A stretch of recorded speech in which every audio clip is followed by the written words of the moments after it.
이 자리에 하나님의 은혜와 평강이 우리 모두와 함께 하시기를 주님의 이름으로 기원드립니다. 여러분, 우리 말 중에 여러분이 생각할 때 좀 포근하고 정감 있는 말이 무엇이라고 생각하십니까? 너무나 많지요. 그 중에 하나가 돌보아 주다라는 말인 것 같습니다. 이 말의 사전적 의미는 형편이 조금 나은 사람이 그렇지 못한 사람을 보살펴 준다라는 말이 돌보아 준다라는 의미입니다. 그럼 성경에서 말하는 돌보다의 의미는 무엇일까요? 하나님의 역사하심을 의미합니다. 인간을 향한 하나님의 역사하심이 돌보아 주다라는 의미입니다. 우리는 하나님의 돌보심을 여러분 다 믿는 자들이에요.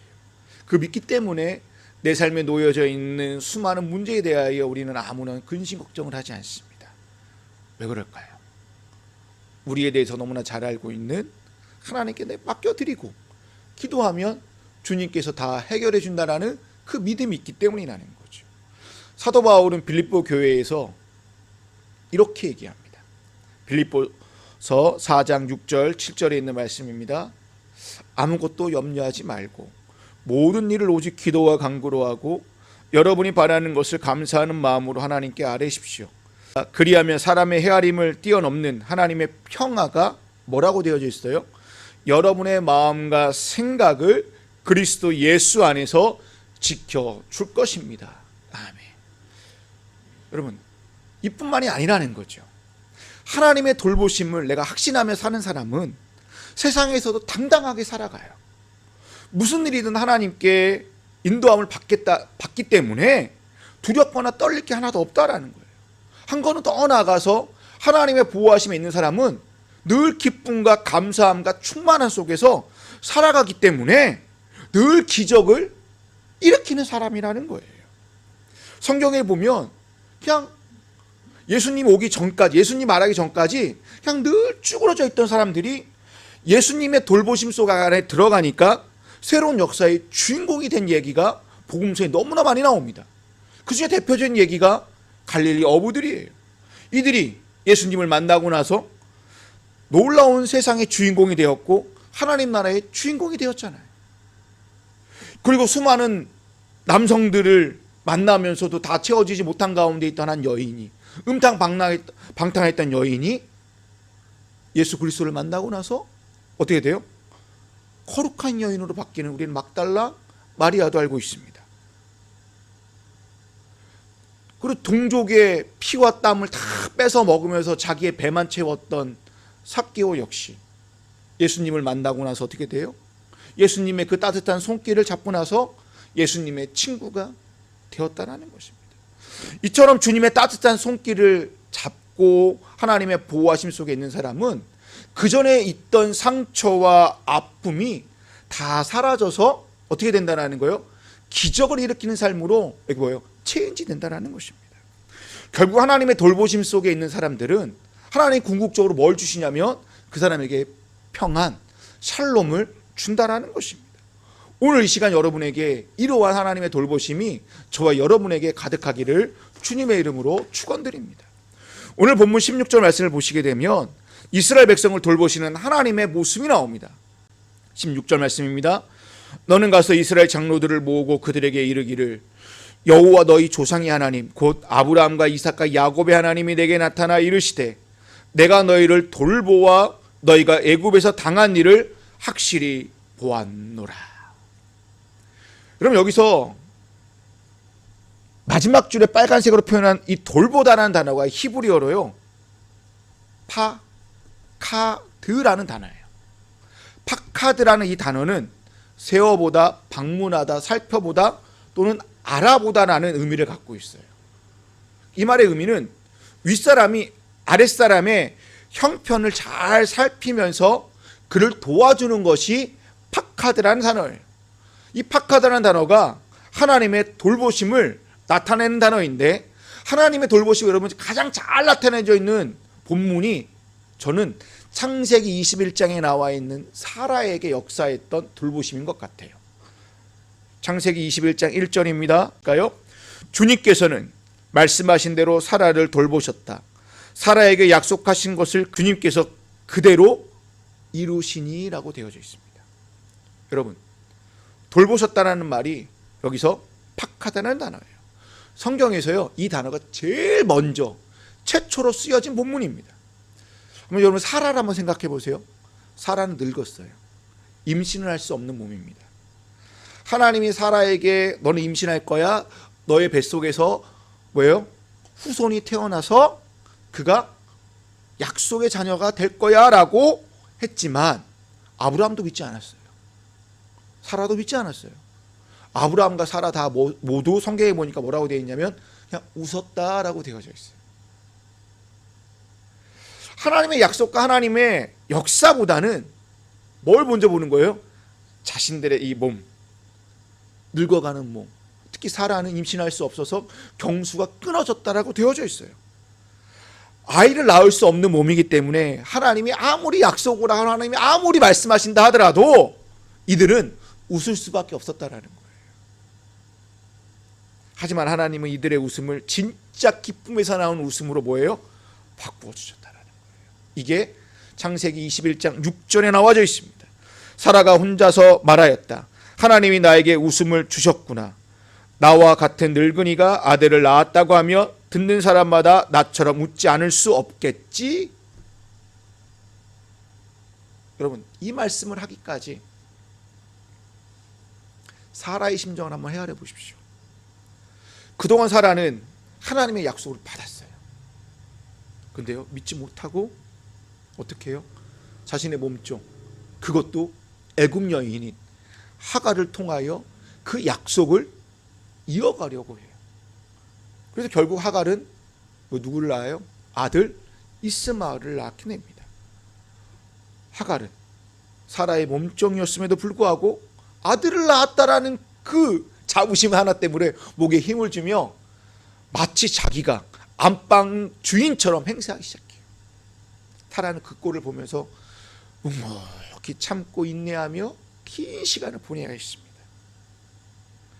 사라는 나이를 먹으면 먹을수록 나에게 약속하였던 그 약속을 더더욱 믿지 못했을 거예요.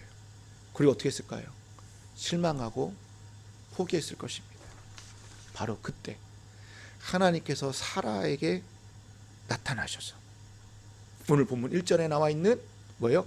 파카드라는 단어를 통하여 사라를 돌보시기 시작했다라는 거죠. 사라에게 직접 찾아오셨다라는 거예요. 그리고 약속하신 것을 그대로 이루어 주셨다라는 것입니다. 이것이 파카드의 역사이고 이것이 파카드의 은총이라는 것입니다. 오늘 사라에게 역사했던 이 파카드의 은혜가 저와 여러분에게 역사할 은총이요 은혜인 줄로 믿습니다. 여러분, 우리는 다 포기할 때가 너무나 많아요. 손을 놓을 때가 너무나 많이 있다라는 거예요.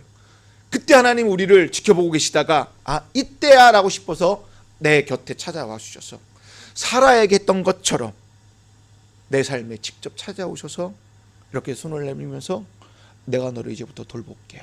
너 걱정하지 마. 그리고 내가 너에게를 통하여 하나님의 선하신 약속을 내가 세상에 드러낼 거야 라고 우리에게 말씀해 준다라는 것입니다. 여러분, 이것이 사라가 웃었던 진정한 웃음입니다. 이것이 그 웃음이 오늘 저와 여러분에게도 웃게 하는 웃음인 줄로 믿습니다. 다시 본문으로 돌아오면 내가 너희를 돌보아 너희가 애굽에서 당한 일을 확실히 보았나라는 이 말씀은 하나님께서 친히 노예 생활을 하는 이스라엘 백성을 늘 지켜보고 계시면서 그들의 삶을 알고 계셨다라는 얘기예요. 출애굽기 2장 22절 24절을 보게 되면 이들이 신음하고 고통하고 있을 때 하나님이 그들의 부르짖음에 대하여 듣고 언약을 기억하사라고 되어져 있어요. 하나님은 이들을 그냥 내버려 둔 게 아니라 늘 지켜보고 있었다는 거예요. 그래서 이제는 때가 됐다 싶어서 뭐 했다라는 거예요? 직접 내려오셔서 그들을 돌보시고 그들을 이제 새로운 땅으로 인도해 주시기로 작정했다라는 말이 돌보다라는 단어입니다. 하나님은 그들을 버리시지 않고 그들의 삶의 현장을 뭐예요? 직접 찾아와 주셔서 손을 내밀어서 뭐예요? 돌보고 계시다라는 거예요. 하나님께서 파카드 하신다라는 것은 우리의 상황을 돌보신다라는 것이고 우리의 형편을 찾아 뭐 한다라는 거예요? 오신다라는 의미가 돌보다라는 의미입니다. 그 다음 구절이 뭐냐면 이렇게 찾아오시기 위하여 애굽에서 당한 일을 하나님 뭐예요? 확실히 보았다라고 되어져 있어요.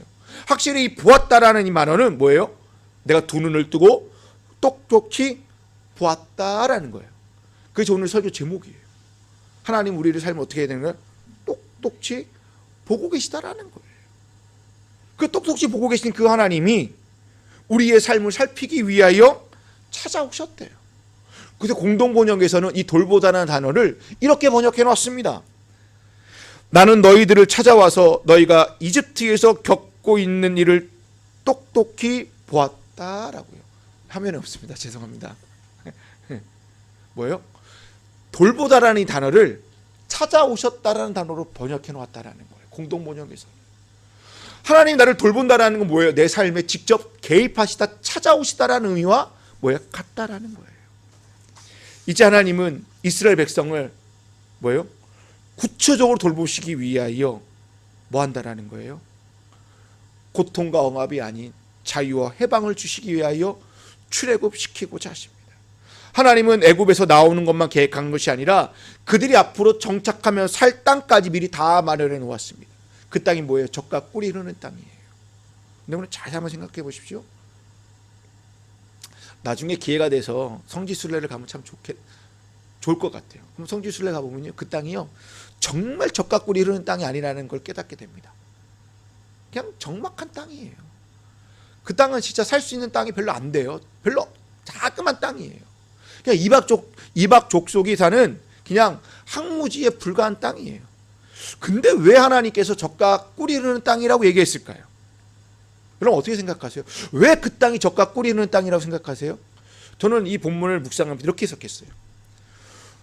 젖과 꿀이 흐르는 땅이란 누구나 자기 삶의 주인이 되어 윤택하게 사는 땅이 아니라 하나님이 주인 되는 땅, 하나님의 돌보심만이 있는 땅이 젖과 꿀이 흐르는 땅이라는 것이죠. 이제 모세는 장로들을 모으고 애굽 왕 바로에게 나가자고 얘기합니다. 이렇게 얘기하자고 그래요. 여호와가 히브리 사람의 하나님이시다. 그 여호와가 히브리 민족의 해방을 요구하신다라는 이 사실을 바로 왕에게 가서 우리는 요구하자라고 모세는 장로들을 모읍니다. 18절 말씀입니다. 그러면 그들이 너희 말을 들을 것이다. 또 너는 이스라엘 장로들을 데리고 이집트의 임금에게 가서 히브리 사람의 주 하나님이 우리에게 나타나셨으니 이제 우리가 광야로 사흘 길을 걸어가서 주 우리 하나님께 제사를 드리려 하니 허락하여 주십시오라고 요구하였다. 여러분, 여기의 단어에서 세 단어에 집중해 주십시오. 히브리 사람, 사흘 길, 제사라는 단어예요. 여러분, 히브리 사람이 하나님이래요. 여러분, 히브리는 엄밀히 말해서 이스라엘 민족을 말하는 것이 아니라 언어적 의미는 고대 근동의 이 중동 지역의 떠돌이들을 그냥 뭐라고 부르는 거예요? 히브리, 나그네예요. 방랑자들, 그냥 오고 갈 데 없는 사람들을 히브리라고 얘기하는 거예요. 이들이 뭐예요? 사회적 약자들이에요. 사회에서 제일 밑바닥에 있는 사람들이요, 히브리 사람들이라는 거예요. 그 오늘날로 말하면 오늘 저와 여러분이 히브리라는 거예요. 오고 갈 데 없어서 오직 하나님만 의지할 수밖에 없는, 하나님의 돌보심 속에서 하루하루 살아갈 수밖에 없는 저와 여러분이 히브리 사람이라는 거예요. 근데 하나님이 누구의 하나님? 그 떠돌이들의 사회 제일 밑바탕에서 살고 있는 가장 약한 자들의 하나님이 되겠다라고 오늘 본문은 말씀하고 있다는 거예요. 근데 그 하나님이 뭐라고 얘기하고 있어요? 사흘 길을 떠나서 뭐 한대요? 제사 드리게 하겠다. 이 말은 바로에게 최후 통첩과 다름없는 메시지입니다. 이스라엘 백성은 400년 동안요 뭐 했어요? 애굽에서 노예로 살았어요. 이제 광야로 가서 나는 애굽의 신도 아닌, 바로 왕도 아닌 히브리 사람들을 위한 신, 우리를 위한 신, 여호와 하나님만 예배 드릴 수 있게 허락해 주십시오라고 요청하고 있다는 거예요. 여러분, 말이 요청이고 말이 허락이지요. 이 말은 그냥 일방적인 선포예요. 나 이렇게 한다. 네가 막든지 말든지 난 상관 안 해. 난 갈 거야 라고 얘기를 하는 거예요. 여러분, 왜 이들이 자유와 뭐예요? 해방을 말하는 것이 아니라 왜 사흘길을 가서 예배 드리는 것, 제사 드리는 걸 얘기를 했을까요? 분명한 건 무엇일까요? 히브리 사람의 하나님의 그 하나님은 우리에게 원하는 것 자유와 해방이 아니라 뭐라는 거예요? 예배라는 거예요. 너희가 400년 동안 뭐 했다는 거예요? 예배 드리지 못했잖아. 이제는 너와 내가 관계를 맺어야 되니까 그 관계는 예배를 통하여 관계를 맺을 수 있고, 그 관계 맺은 자들에게 하나님의 놀라운 파카드 돌보심의 역사를 내가 너에게 주겠다라는 의미가 하나님께 제사를 드리게 하겠다라는 이 말이라는 거예요. 여러분, 바로에게 요구한 건요, 우리에게 사람답게 대접해달라. 우리에게 일한 만큼의 뭐예요? 녹봉을 더 달라, 이런 것이 아니에요. 사회적 정의를 부르짖는 게 아니라는 거예요. 딱 하나, 종교적 자유를 우리에게 허락해 주십시오라는 거예요. 이 말이 얼마나 무서운 말이냐면, 그 당시 고대 근동에, 특히 애국 같은 이 막강한 이 강대국에서의 특징은 무엇이냐면 종교와 정치가 하나 되어 있었어요. 이것이 재정일치인데요, 재정일치 사회에서 종교적 자유를 원한다는 것은 정치적 독립을 요구하는 거랑 똑같습니다. 저들이 예배드리겠다는 말은 너희들이 뭐 하겠다는 거예요? 독립하겠네? 그럼 뭐 하게 되는 거예요? 더 심하게 뭐예요? 채찍질할 수밖에 없다라는 거예요. 이러한 사실을 잘 보여주는 예가 요셉이요, 아버지 야곱의 장례를 치를 때 그 장면에서 잘 나타나져 있습니다. 요셉이 아버지 야곱이 돌아가시게 되자 그 당시 애굽 왕에게 부탁을 합니다. 왕이요, 내가 아버지 장례를 치를 수 있도록 그 시신을 모시고 저 가나안 땅, 우리 고향인 가나안 땅에서 장례를 치를 수 있게 허락해 주십시오라고 요청을 해요. 그때 그 당시 애굽 왕이 허락을 해줘요. 그래서 아버지 장례를 고향에서 치려고 옵니다.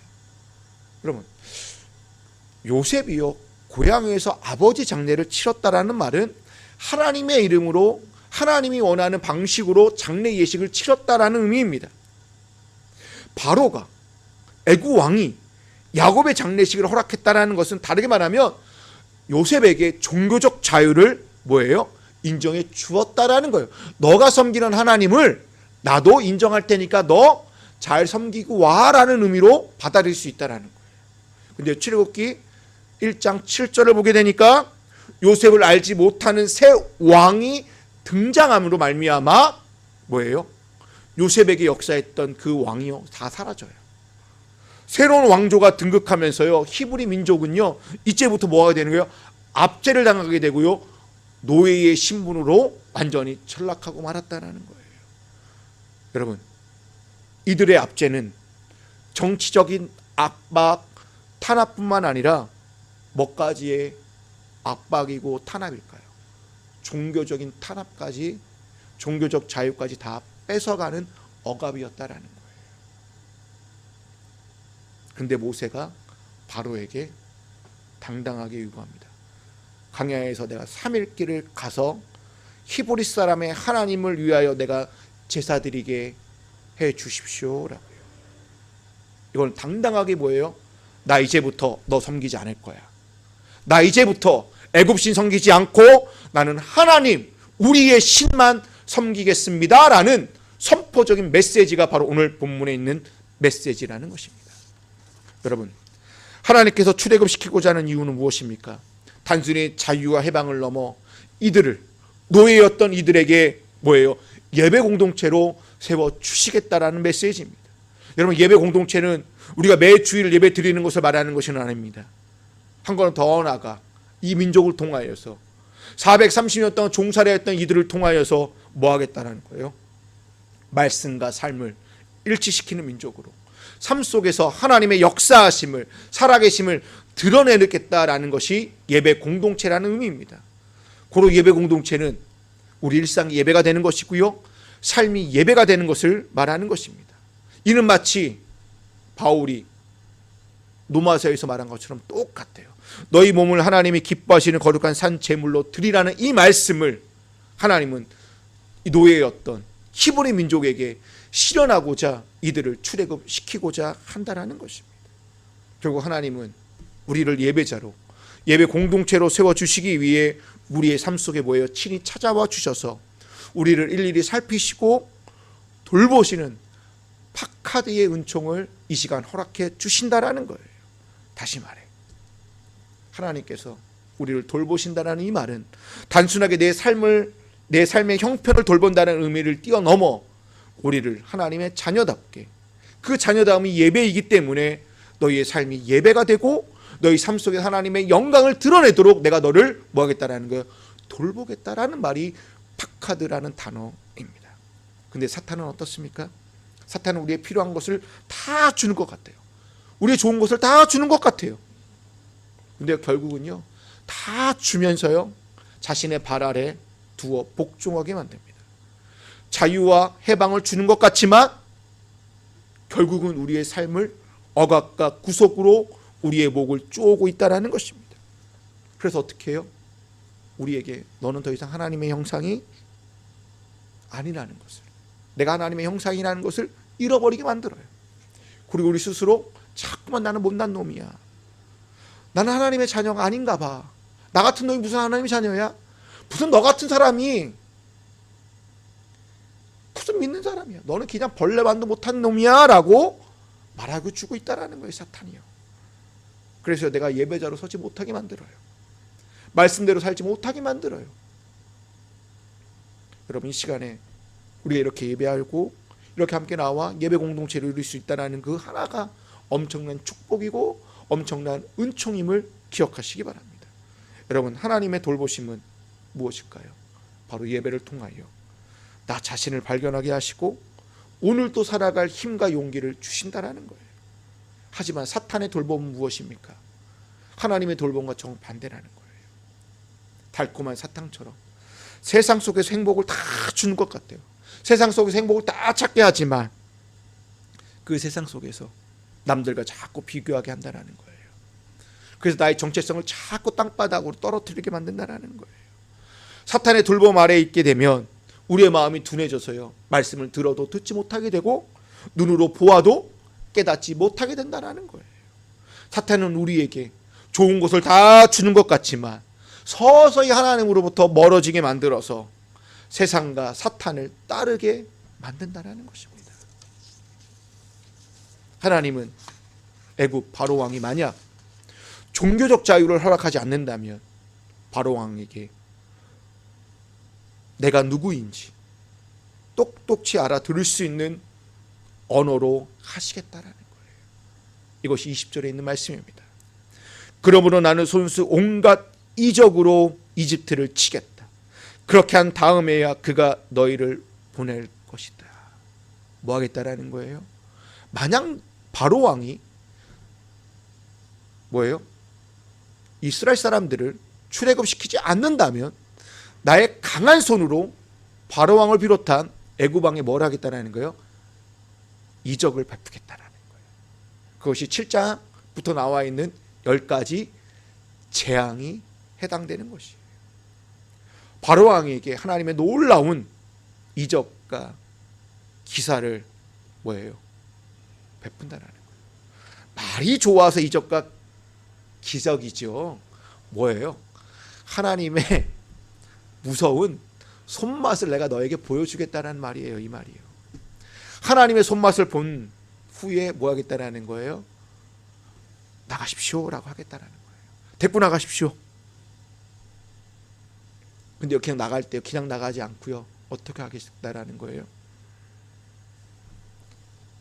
애굽인들에게 하나님께서 감동을 주셔서 이스라엘 민족에게 은혜를 베푸시겠다라고 얘기하고 있어요. 그 은혜가 뭔데요? 출애굽을 할 때 이스라엘 여인들이요, 빈손으로 나오지 않고요, 마치 축복한 것처럼 송별 선물을 주는 것처럼 온몸의 기금속 폐물과 의복들을 다 이렇게 치장하면서 다 가지고 나오겠다라고 얘기하고 있다라는 거예요. 여러분, 좋게 말해서 이들이 주겠다라는 것이지요, 이건 주겠다는 의미가 아니에요. 화면을 보실까요? 22절 뭐예요? 너희는 애굽 사람들의 물품을 취한다라고 되어져 있어요. 근데 세 번역에서는요 빼앗대요. 근데 공동 번역은 더 웃겨요. 뭐 하라? 털리다라는 거예요. 누가 털린다라는 거예요? 애굽의 여인들이, 애굽 사람들이요 출애굽할 때 이스라엘 백성들에게 탈탈 털린대요. 이게 하나님의 강한 손이라는 거예요.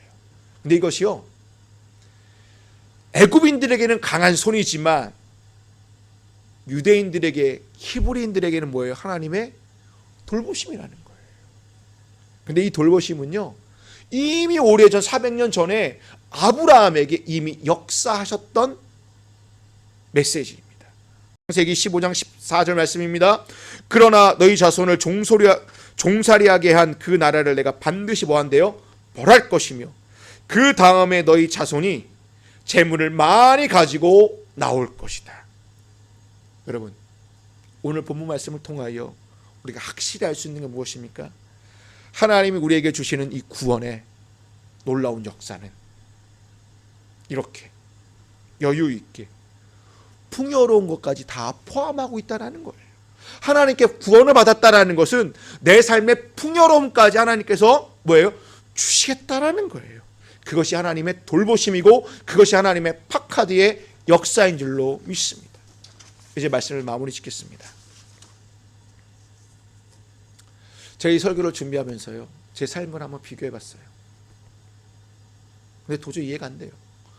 말은 파카드의 은혜고 하나님의 놀라운 역사라고 얘기하지만 내 삶 속에서 내 처지와 환경에서 하나님의 구원 방식은 내가 도무지 이해하지 못하는 거예요.